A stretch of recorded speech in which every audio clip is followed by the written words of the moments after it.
Pemirsa, sebelum saya ke pengamat, kita akan menggali satu orang lagi yang pernah duduk di DPR juga. Kita sapa Bung Jeffrey Giovanni. Selamat sore. Selamat sore, Sheryl. Iya, tadi pasti Anda sudah mendengarkan juga sedikit perbincangan kita di studio. Kalau Anda sendiri ketika dulu duduk di DPR, uang gaji take home paid dari DPR ini diapakan saja? Dan apakah memang masih terpakai untuk konstituen atau sebenarnya malah kurang seperti Pak Sukur tadi katakan dia malah kurang 50 juta itu? Ya, begini Sheryl, ketika kita misalnya akan duduk di DPR RI, konsekuensinya kita harus pahami bahwa jabatan tersebut adalah jabatan pengabdian. Artinya apa? Artinya kita harus sadar ketika kita di sana, ada konsekuensi kita berada di sana. Konsekuensinya apa? Konsekuensinya adalah bahwa secara rutin kita pasti harus mengunjungi konstituen kita di daerah pemilihan kita. Nah, implikasi dari itu apa? Implikasinya adalah kita juga biar bagaimanapun harus melakukan hal-hal yang nyata kepada mereka. Hal-hal yang nyata itu seperti apa? Ya, bantuan-bantuan yang sifatnya langsung kepada mereka. Nah, akibat itu, mau tidak mau, gaji itu pada dasarnya hanya akan terpakai untuk melakukan komunikasi dan hubungan dengan para konstituen. Kira-kira begitu, Sheryl. Jadi bisa dibilang biaya hidup setiap bulan itu haruslah ya dari tabungan kita atau profesi kita sebelumnya. Kalau kita sebelumnya seorang pengusaha, ketika kita berani menjadi anggota DPR RI, kita harus berani juga untuk paling tidak mengalokasikan tabungan kita, simpanan kita tersebut untuk 5 tahun ke depan dan kita pakai untuk hidup kita, begitu. Oke, lalu Anda belakangan ini akhirnya memutuskan untuk berhenti begitu jadi anggota DPR, Anda mundur dari jabatan Anda. Sedangkan kalau kita lihat banyak sekali yang sudah menjadi tersangka dan juga sudah tercoreng begitu secara etika, disuruh mundur saja tidak mau. Nah, ini apakah karena Anda juga sudah merasa secure dari Anda sebagai pengusaha, tidak perlu lagi istilahnya mencari makan dari Senayan begitu atau bagaimana? Saya keluar dan mundur dari DPR lebih karena kesadaran bahwa saya tidak melihat ada yang bisa saya berikan sumbangan untuk rakyat pemilih saya.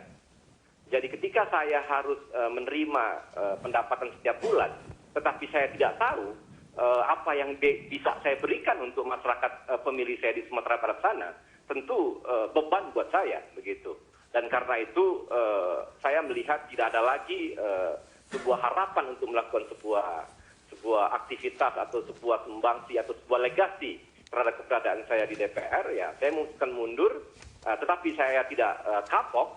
Saya bergabung dengan partai baru, Partai Nasdem, dengan harapan bahwa di partai yang baru ini ada semacam keseriusan untuk merekrut kader-kader terbaik, orang-orang terbaik dari masyarakat di Indonesia untuk menjadi anggota DPR, dan kemudian kami nanti akan bersama-sama untuk menjadi anggota DPR yang jauh lebih baik dari hari ini, begitu. Ya, baik, terima kasih Bung Jeffrey sudah bergabung di Metro hari ini.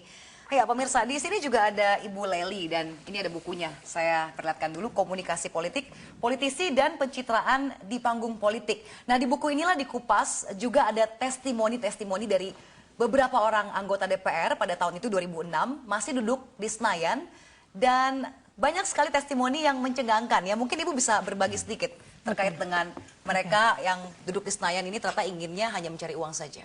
Oke. Penelitian ini saya lakukan 2003-2004 sampai akhir 2005. Waktu itu almarhum Sopan Sopian dan Meliono Suwondo masih hidup. Mereka lah yang menjadi responden kedua dan ketiga saya. Di situ, pada saat itu kan Sopan Sopian mundur dari DPR. Kemudian media heboh, semua bercerita, mencari tahu kenapa dia mundur. Kemudian yang dia ungkapkan ke media itu ternyata tidak dia ungkapkan kepada saya, tapi dia ungkapkan secara khusus kepada saya bahwa kenapa dia mundur. Dia bilang begini, kami anggota DPR ini adalah terpilih pasca reformasi dengan idealisme yang sangat tinggi, kata dia gitu. Saya pikir orang-orang yang terpilih kemudian akan mengusung idealisme itu ketika mereka terpilih ke DPR. Tapi nyatanya baru 2 bulan saya duduk di DPR, itu rekan-rekan di praksi dan komisi ternyata meminta kenaikan gaji. Kalau nggak salah gaji mereka waktu itu baru 8 juta, gitu kan, total semua yang diterima.